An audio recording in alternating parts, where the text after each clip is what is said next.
40 years ago, the greatest team in Mets history took the field. One season, one amazing journey. This is Howard Johnson's 1986 Time Machine. We are rewinding the clock and reliving the most dominant run the Mets have ever had. Exactly as it happened. 1 week at a time. No fast forwarding, no binge watching. Buckle up as we activate the Howard Johnson Time Machine. The Howard Johnson's 1986 Time Machine, where each week we go back 40 years and relive the week that was with Howard Johnson. This week, we are thrilled to have a special guest joining us, Mookie Wilson. Last week, expectations arrived early. This week, chaos checks in. So let's dial the machine back to March 2nd through March 8th, 1986. Mets are in St. Petersburg. The talent, as always, undeniable. The pressure is everywhere. And suddenly, it feels like every single day brings a new headline here in New York, a new injury, a new reason for someone in the front office or fans to reach for the aspirin.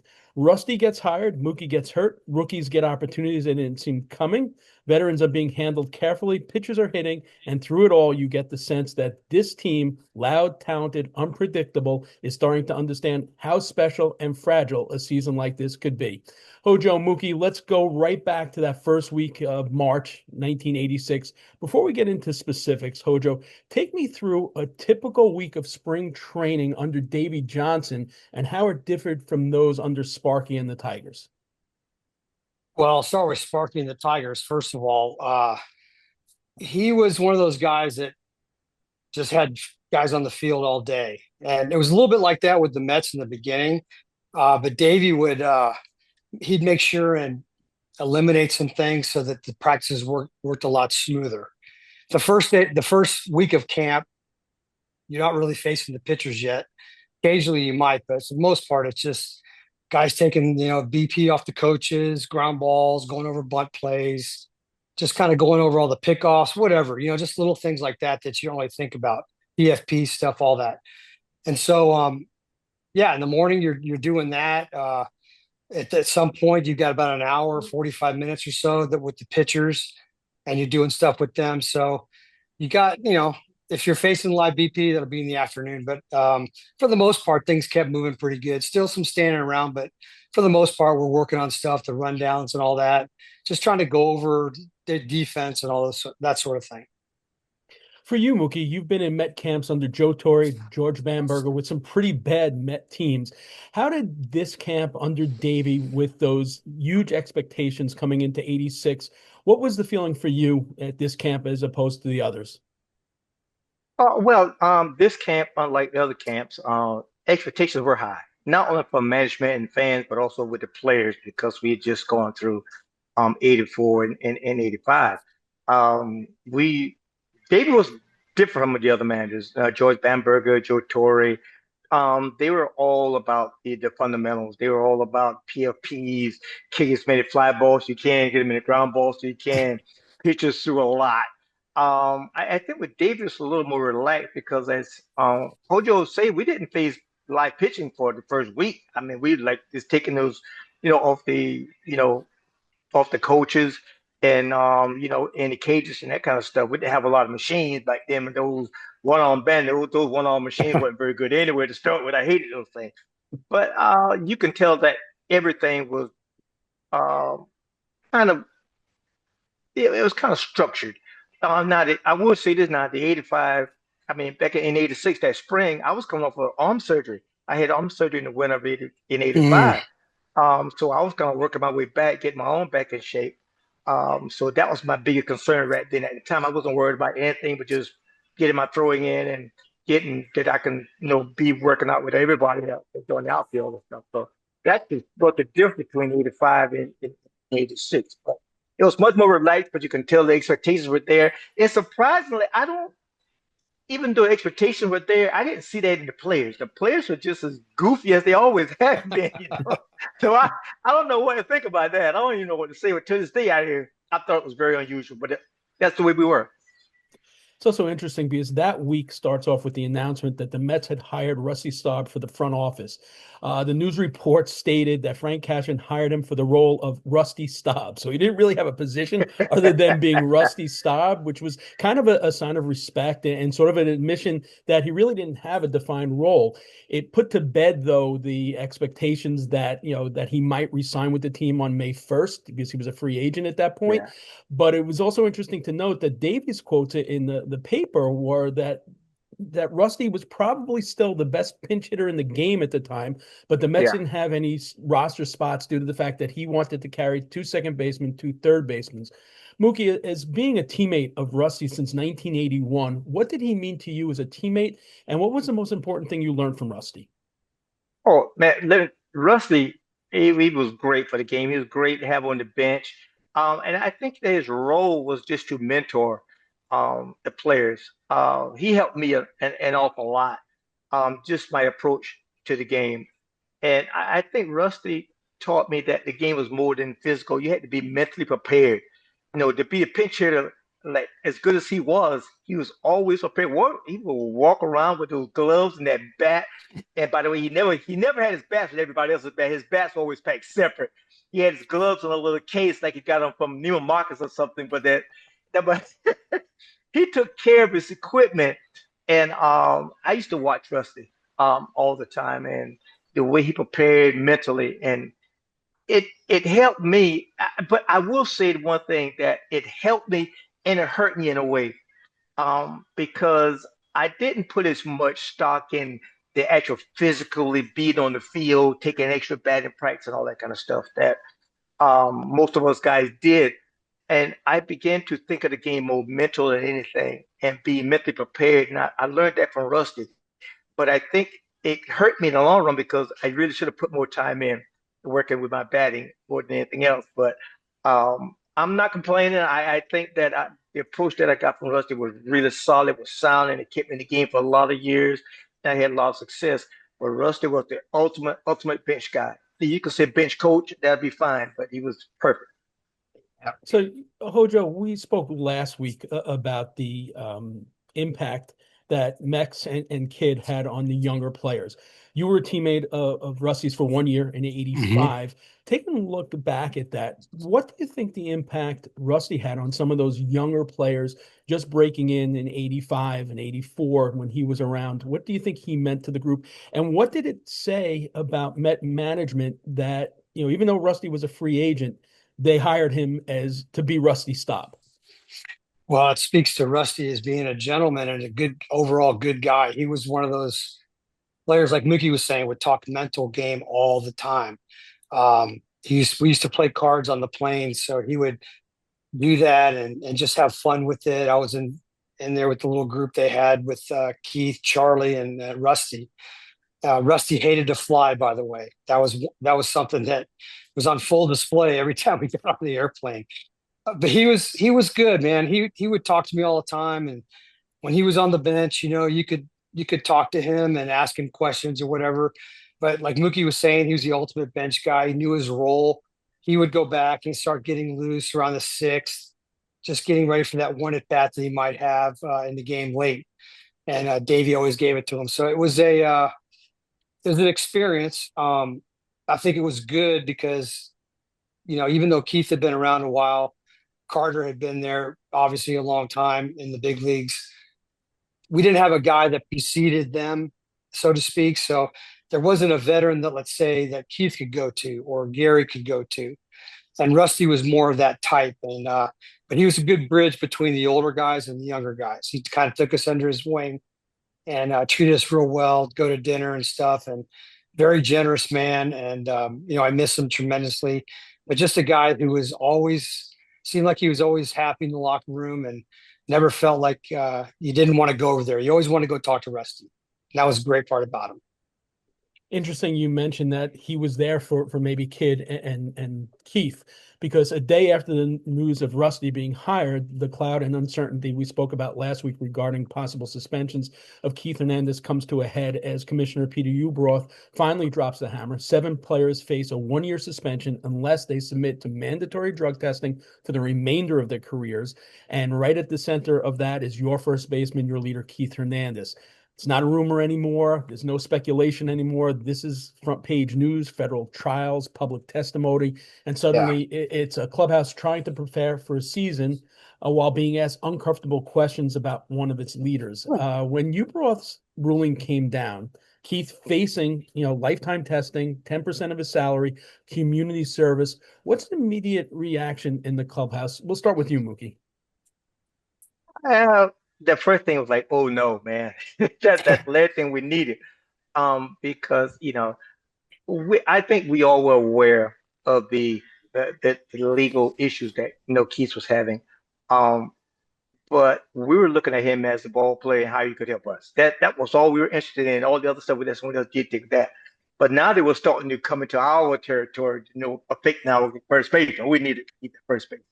And no, surprisingly, that team it had so much to hold it together. And I think that determination just to be the best that we could be helped us in that regards. And me being carefree helped us in that regards as well. Either carefree or ignorant. I don't know which one you were going, which way you were calling it. Or both. A little bit of both.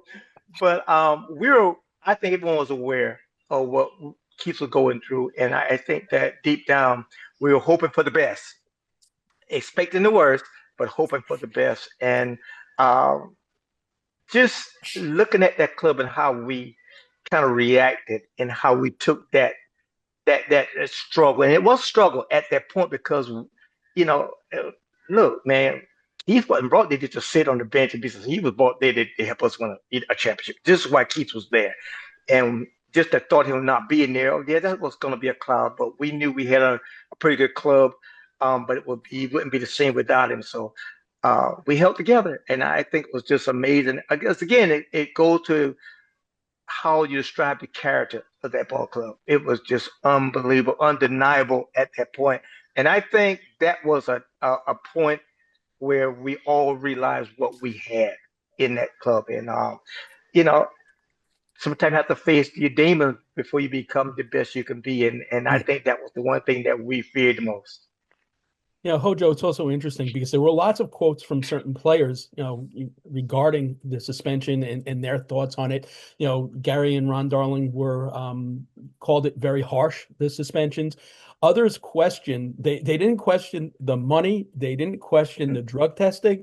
They all said to a man, I don't know about that public service stuff for Keith. That's just not him.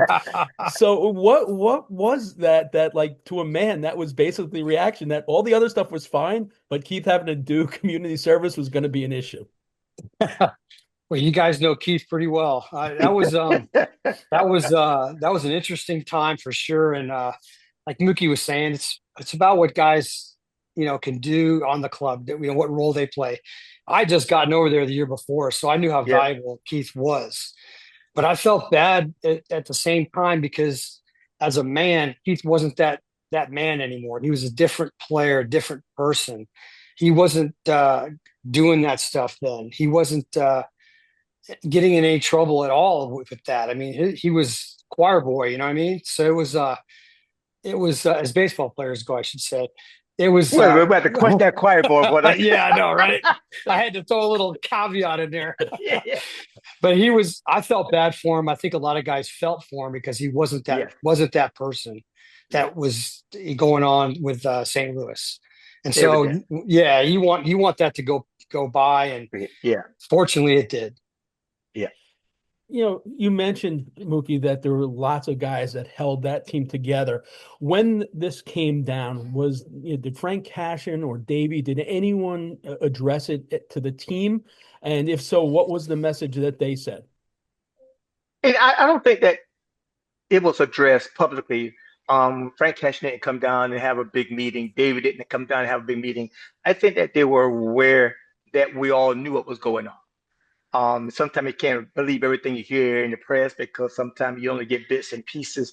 But we had a ringside seat, man. We knew exactly what was going on and stuff like this.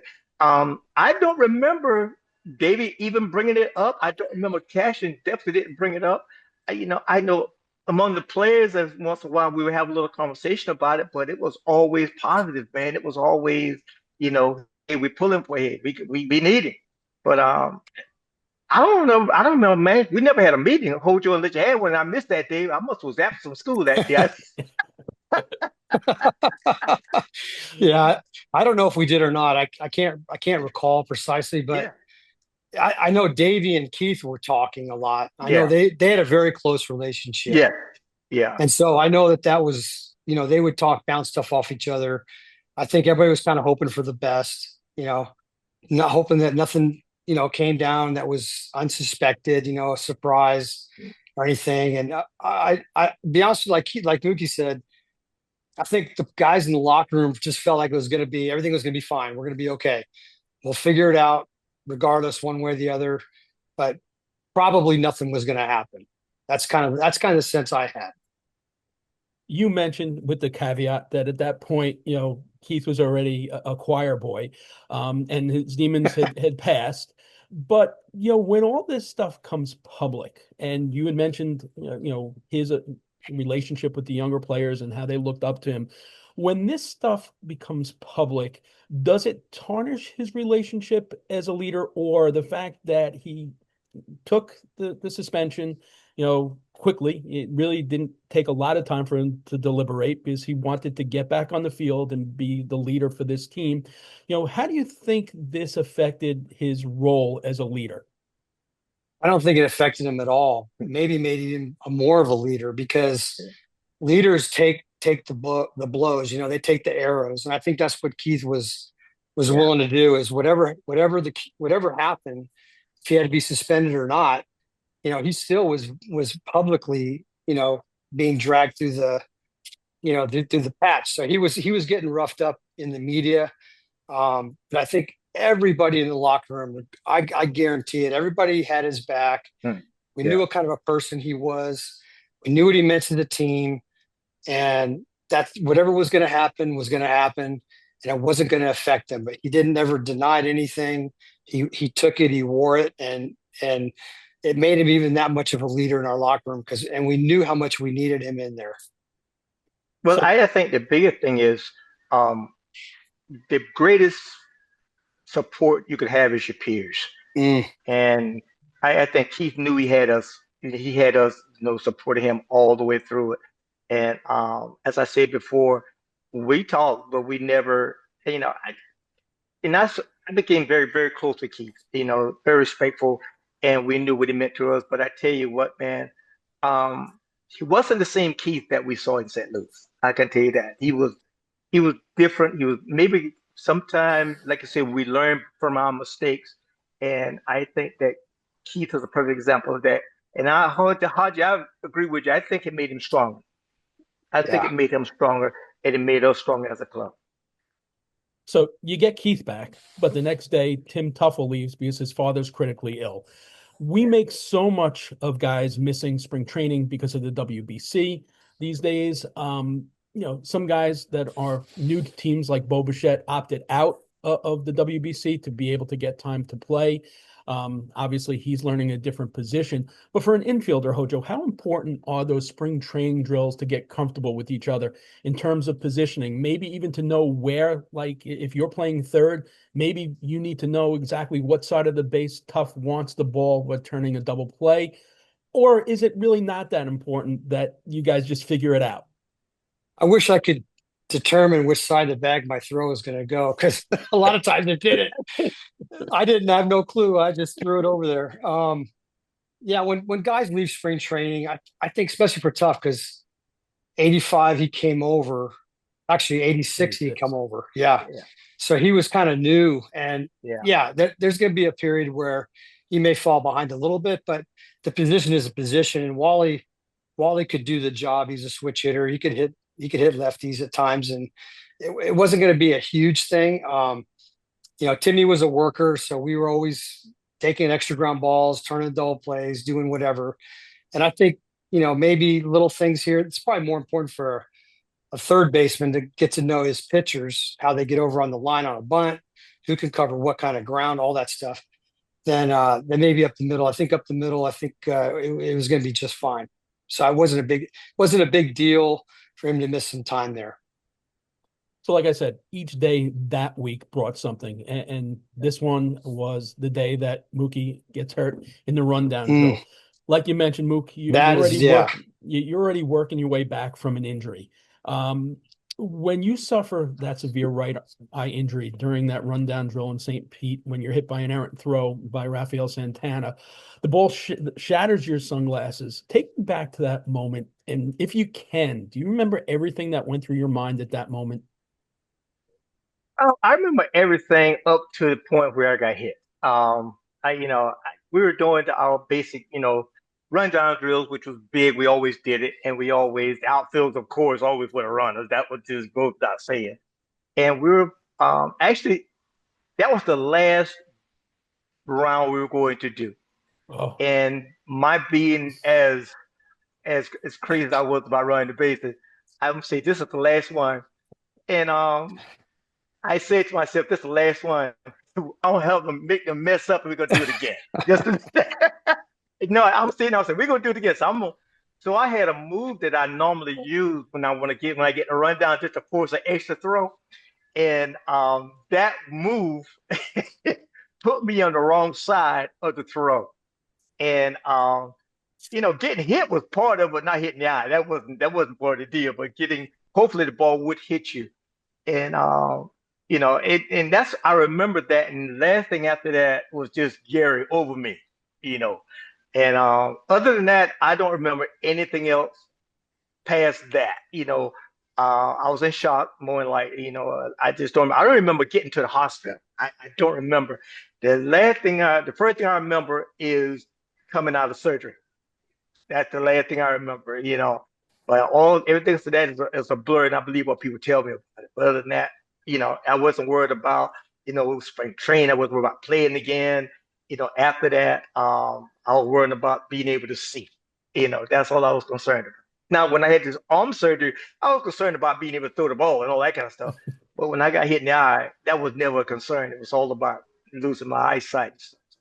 But it was a fun time. But there again, I got hit because of my eagerness to get a rundown to get out of one. So. Wow. Yeah. Hojo, do you remember where you were on the field at that point and what your immediate reaction was? And did you know immediately that this was serious? Oh, absolutely. Man, I can still remember him going down. I was excited to watch him run the bases because, typically guys would do the rundown drill and they're just kind of like 3/4 speed or whatever, but not Mookie. Mookie's going to make us all look bad. So, which was fine. I mean, gosh, if we can get Mookie out in a rundown, we can get anybody out. He had the best moves of all. So it was when it happened. I think I was standing over near third base, might be a shortstop area. And I just remember seeing the ball and hearing it hit his face. And immediately I thought, oh my God, does he have glass in his eye? That's what I thought. And kid ran over there and jumped on top of him. And of course that video is out everywhere. It's kind of difficult to watch a little, because you relive it when you see it. Very traumatic, but Mookie was down. Nobody was saying much of anything. I think Sykesy was over there, kind of watching the field and was there, looking at you and stuff. And I just remember, guys getting a towel, get a towel. So we knew he was cut. We knew it was not good. And obviously that was the last rundown drill we did of spring training that year for sure. But we were all praying for Mook and, hoping for the best and for the man himself, because we didn't want nothing to happen where it affected him long-term, short-term, whatever, career-wise, nothing. So fortunately for us, he came back. So Mookie, you mentioned that, you were working your way back from the surgery and that was what you were concerned about. But when this happened, that all that went out the window. You were just concerned whether you were going to see again, if your eyesight was going to be impacted. At one point, the doctors were worried about retinal damage. They were even saying glaucoma might Yeah. be something that arises from this. At what point did, you stop thinking about the baseball side and just, refocus on, all right, just let me get healthy. And, was there a balance where I need to get healthy because I want to play baseball again? Or was it just, I just need to get healthy? There was never a point when I thought about going back to the baseball field. At that point, when I thought about the baseball field is when they removed the bandage and they actually allowed me to go out and play catch. That's the only time that I thought about baseball. Up until that point, because you got to think that the eye is covered, so you don't know if you can see or not. Just don't know, and go from what the doc was telling me about how many stitches they had to go in and how close the retina was almost totally detached. And I wish they hadn't told me that. I felt pretty good if you don't tell me all of that. You just don't know because all the damage was done inside, and that was the scary part. But I didn't think about baseball until the bandage removed, and I actually went out and um, tried to make my first catch, and that was not pretty. That was not pretty at all. So what happened to that? I never thought about. Wow. Yeah. Lenny Dykstra suddenly becomes the starting center fielder, and Yeah. maybe Tim Cochran gets a spot on the roster that he might not have otherwise. It's not like Lenny was a rookie. He had played over 80 games the season before and put up numbers, but he's still 23 years old. Yeah. Hojo, did the team have confidence in Lenny that he could handle the everyday job, or was it concern of, more so like, hey, we just lost one of our most important guys, and there was no thought about who's going to replace him? Maybe the latter, we lost one of our most important guys. I mean, Mookie was the Mets. That was when I came over, he was such a great teammate and a great person and just fun to be around. He scared me a little bit in the beginning when I first got over there because he was all business and I loved it. I loved it. You know what I mean? I loved it. But he's such a happy guy and I felt bad for him, but I think to a man, we all felt Lenny could handle it. Lenny had Yeah. proven the year before that he could handle it. And there was never a doubt, and we knew Mookie was going to be back. That's the thing. I think even when Mookie was going through that period of uncertainty, I think the guys in the locker room always felt like he was going to be back, and Lenny was there to pick up the pieces, until, literally until Mookie could get back there. But I think we felt we were okay. We were weathering the storm, and we'd be all right. There was a lot of things against us, some headwinds there, but I think for the most part, we still felt like, hey, we're going to survive this. So Mookie, during that time that you're in the hospital waiting to get better, how much were the teammates in contact with you, fans, and what did that mean to you during the recuperation period? Well, they were guys would call and ask how I was doing.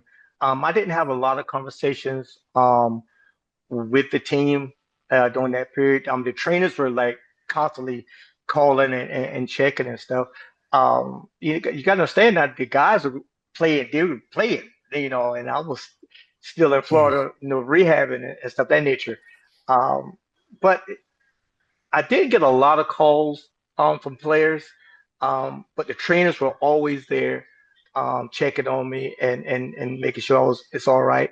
I I think that it made it easier. It really made it easier. So I had to concentrate on just getting healthy, and if speaking to the players would be that constant reminder about, man, I wish I was out there. Will I be able to go back out there? So I think I, I I think it might have been a conscious effort for them not to do that. Um, not they probably spoke to my wife more than me, so the guys. I know uh, Keith and those guys, they were like, they were really, really, really good. But it was all good. And it just was a matter of mine not um worried about going to the ball field and all that. But there was a lot of concern and a lot of consideration um called like from Davey and Fred Cash and the doctors and the trainers. So that was all good. Hojo, aside from Tim Corcoran maybe getting a spot, and actually Yeah. bonus points to him as well, because he actually showed up in spring training with a catcher's mitt, which had to look a I little remember funny that. at the time. Yeah, But there's another young player in camp, Kevin Mitchell. He's a third Yeah. baseman by trade. All right, Yes. and same position as you. Did you see Yeah. Kevin more as a threat to your position or to Ray Knight's position? And did you think there was any way that Davey was going to be able to figure out a way where to keep him because of his bat? 100%, 100%. I did feel Yeah. like I watched Mitch take ground balls day one, and I'm thinking, man, this guy's good. And I watched him hit, and he could hit, and he could do some things. He showed a lot of talent, and I felt like, oh man, I got to step my game up, because with Davey, I mean, he relied on players, but he would go off script. If somebody was hot or somebody was playing good, Yeah. he put that guy in there. And Yeah. so it made me step my game up, and I'm sure it made Ray step his game up. That's kind of what we do. That's what competition's supposed to do. Yeah. It's supposed to make you better. Everybody better. And just watching Mitch, I thought, man, this guy's unbelievable. What a great third baseman. I thought immediately, this guy's a better third baseman than I am, and I knew that for a fact. And when the idea was to put him in the outfield, I was kind of relieved a little bit at that point. I'm sure Ray was as well, but Davey wasn't shy about getting Mitch, maybe some third base, but certainly brought him in to shortstop at times with left-handers on the mound. Yeah. So he wasn't adverse to bringing him back to the infield. But Mitch was a great, great, great teammate. Yeah. Some of the things that have been said about him are just completely out of Yeah. left field. They are like literally Yeah. 180 degrees from what's reality. I mean, that guy, I love that guy. I talk to him about once a Yeah. month, and he's my brother, So that's the way we viewed Mitch, and we were all happy that he was part of the group. So we mentioned the Rusty Staub position. The Mets also have a media coach, Andrea Kirby. Oh She's gosh, brought in to Yeah. help. I can remember.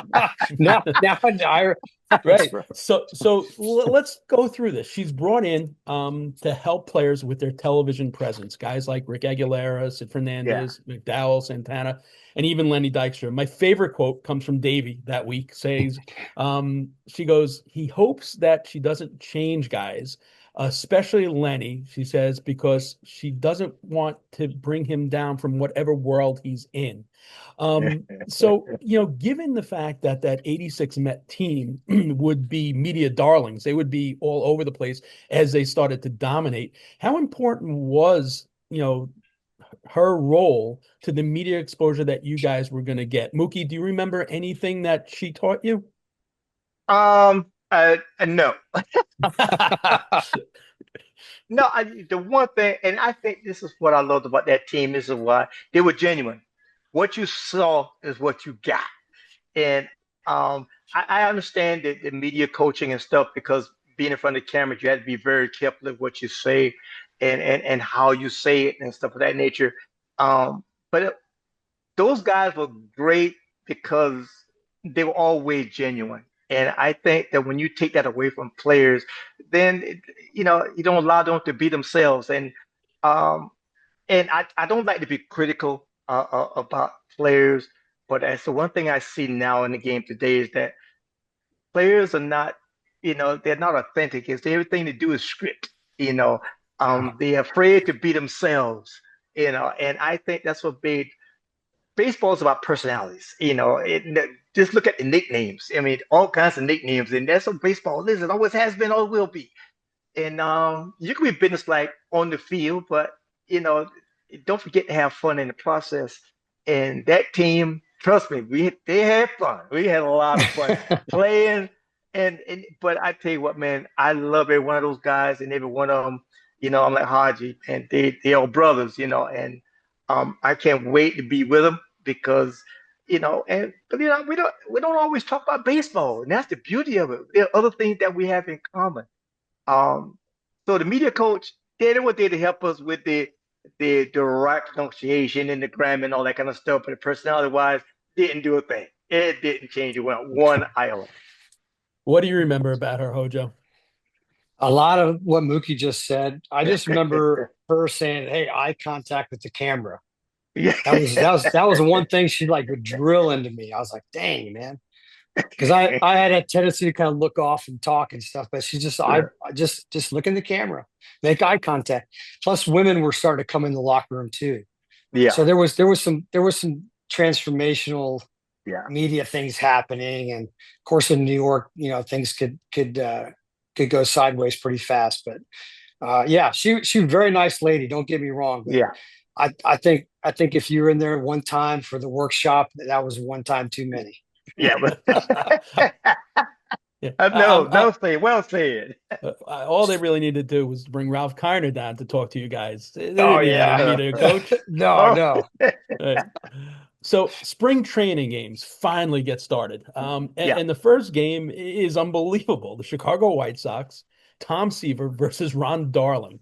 Hojo, you're at shortstop that game, which is interesting because you had played a total of 9 games at shortstop in 80 prior. Davey used you 7 times. Did Davey talk to you at all about playing shortstop? And if so, what did he like about you being able to play that position, one that you would end up playing a lot more that season? Yeah.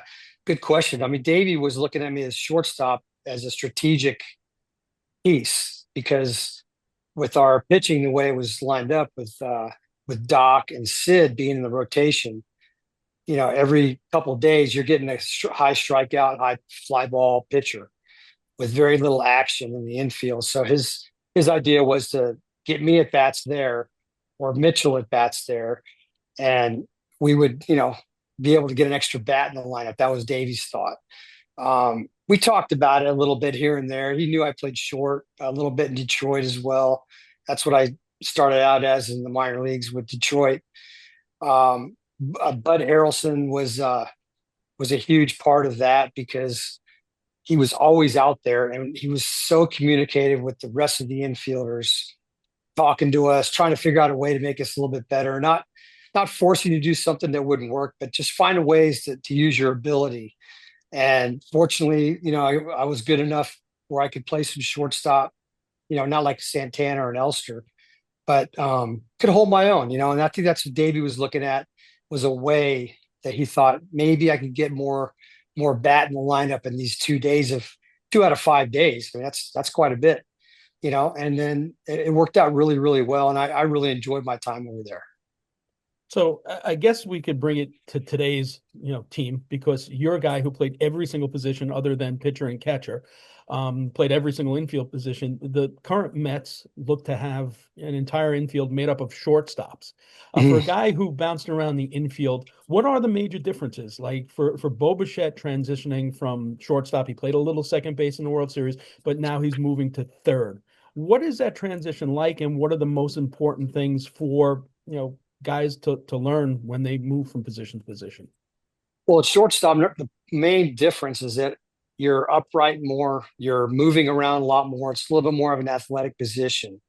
When you go to third base, you're kind of confined. There's different styles of play. Carney Lansford used to spread way out. Other guys used to stand up and then go down. Me and Buddy kind of figured out the best way for me was to play deeper because I had a good arm. Play deeper and move in as opposed to just kind of like staying close to the seam there, close to the edge of the grass. There's lots of different ways, and the field sometimes determines. The fields now are so much nicer. I mean, there's no bad hops anywhere. If there's a bad hop, it's like, oh my God, stop the presses. You're not going to find it. And the turf now, the teams that have turf, that's all seamless. It's beautiful. It's completely perfect, like playing on a pool table. And some of the ball fields that we played on back in the 80s, there was bad seams bubbling up. The turf would, like in Houston, the turf would like come together.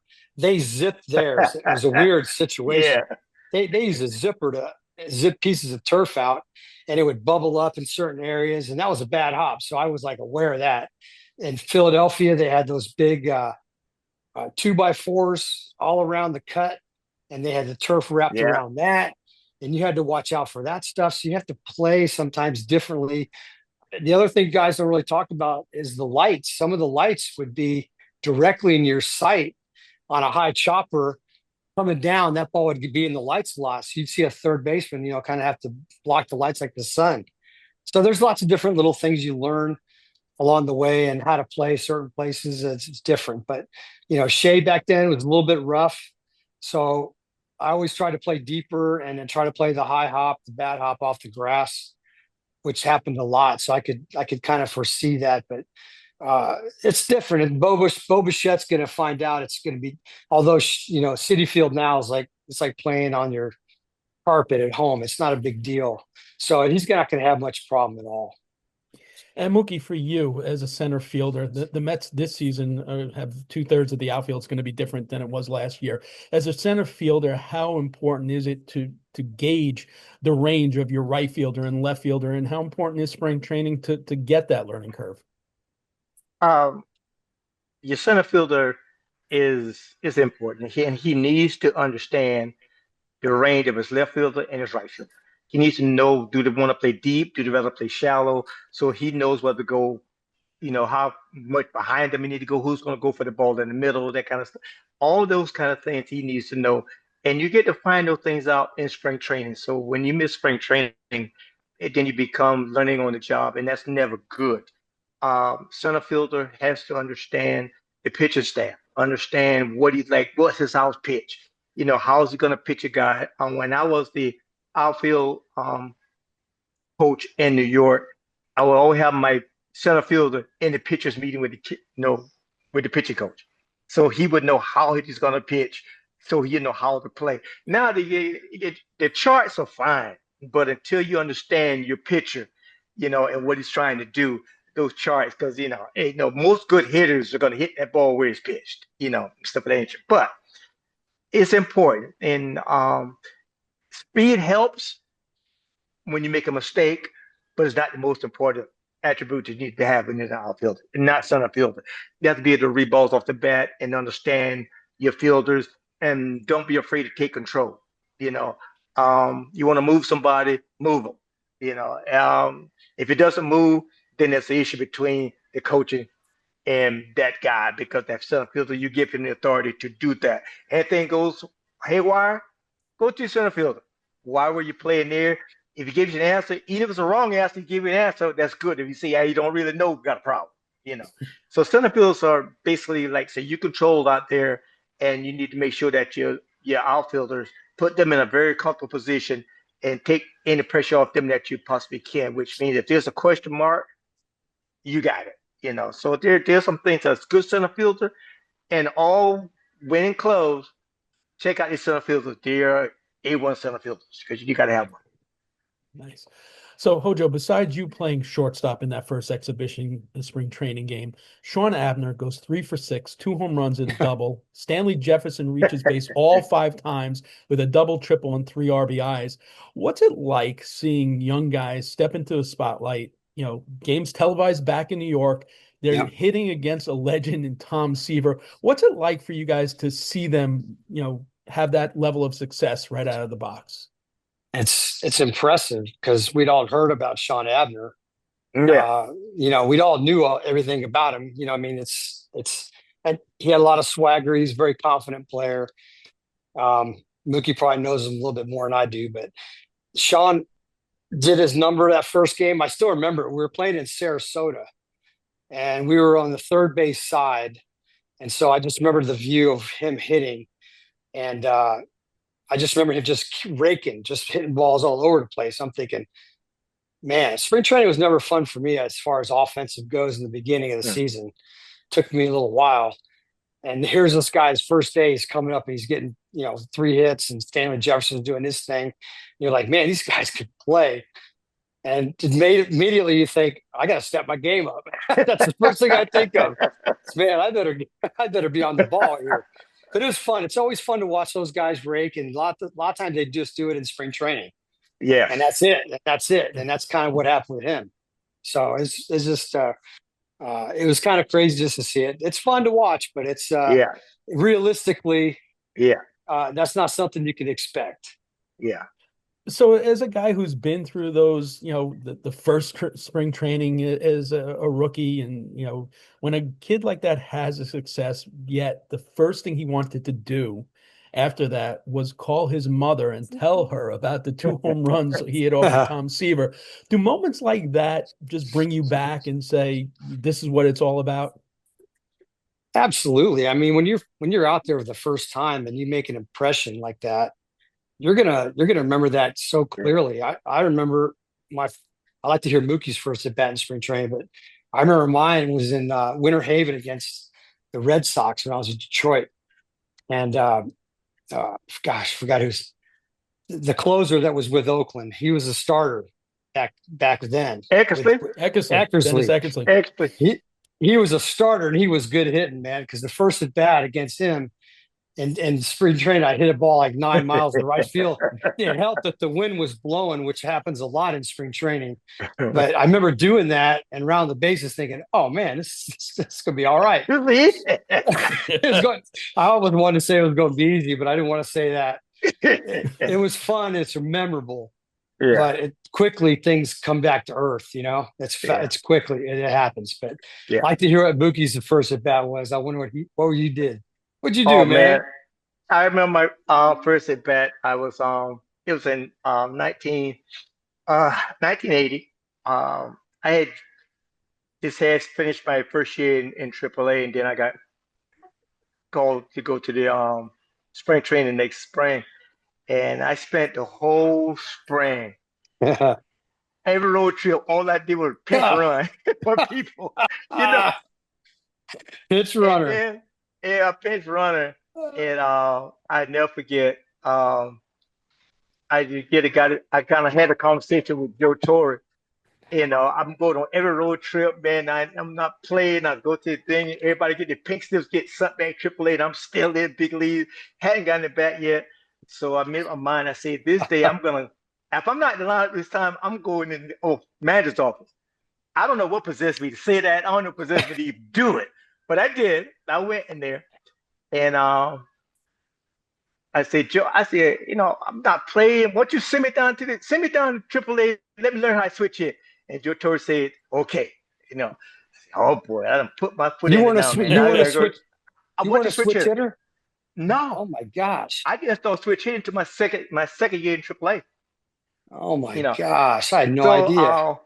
So after hadn't done anything in about 3 days after taking batting practice on the left side, Joe Torre puts me in the lineup. I start. My first game was hitting left-handed. That's my first big league left-handed, and Jim Bibby was the pitcher. He threw me a ball. Big old guy. I saw big, huge. I saw the ball coming really well, and I took a swing, man, and that ball hit about 2 inches from my hand, man. And it rolled about 6 feet, and I beat it out for a base hit. My hand was hurting so bad, but that was my first at bat in big league camp, and it was all because I had opened my mouth, and it was left-handed. Believe it was left-handed, unbelievable, which is crazy. So. Just throw it right in the fire, man. I like it. Threw me right in the fire, man. I had no idea. That's the first I've ever heard that story. Oh yeah. I spent my AA, AAA, my first 2 years I'm a right-hand hitter. I never let off really until I got to the big leagues. Oh my gosh. I'm thinking you're like this accomplished, polished guy, you know what I mean? No. But you played that way though. Yeah. You did. Nope. I didn't start switch hitting till 1980, and I got called up in 1980. Oh my gosh. Yeah. That's crazy. I had no idea. Yeah. Dang, man, that's impressive. Yeah. So speaking of spring training hitting, the articles that entire week just focused on Dwight Gooden and his obsession with hitting, and he was hitting bombs. Yeah. He was hitting home runs every single BP, and then he gets to pitch against the Cardinals, and he's pissed off, even though he had 3 Yeah. scoreless innings. He's pissed off because someone made an out and denied him a chance at hitting in that Yes. game. What was it about Dwight's competitiveness that you guys saw early on, even from the hitting side? Mookie, you take it first.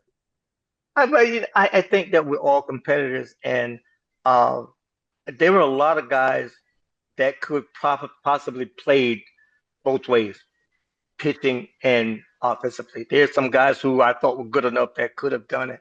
Dwight would be one of them. Rick Arcolera being another one.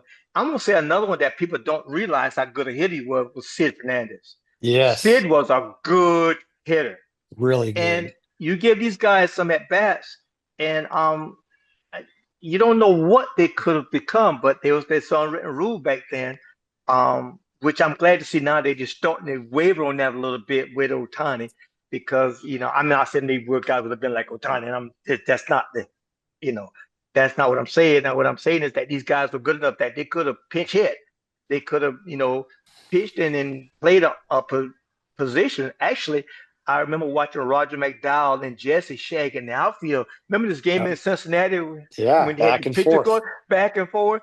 And I felt very comfortable with those guys out there. I'd never panicked not 1 minute because I watched those guys before. And it's something that I'm glad to see happen. I wish that more guys would get the opportunity. There were a lot of pitchers that were like really. Cincinnati was the no. San Diego was the Lawler, Tim Lawler. You know, remember and Don Robinson Yeah, with Don Robinson could Pittsburgh. hit. He could hit. Oh my goodness! Oh And yeah. don't forget about old man from Chicago, Rick Roshaw. Oh, he could Remember him? hit. Yep. Oh Yeah. yeah. So Heck yeah. so this is yeah. So Dwight was one of those guys. He was young. He was still thinking he was playing amateur ball, playing both ways.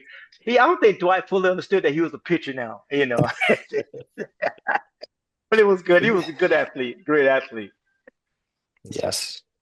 So lastly, even though it's spring training, you guys put a whooping on the Cardinals. Yeah. Did it give you guys added significance, even though it's the first week of spring training? But Whitey Herzog's already putting stuff up in the Cardinals, locker room, about Davey commenting that you guys were going to come in first, and there's already that rivalry. Did Yeah. beating them, setting a tone, mean anything early on, Hojo?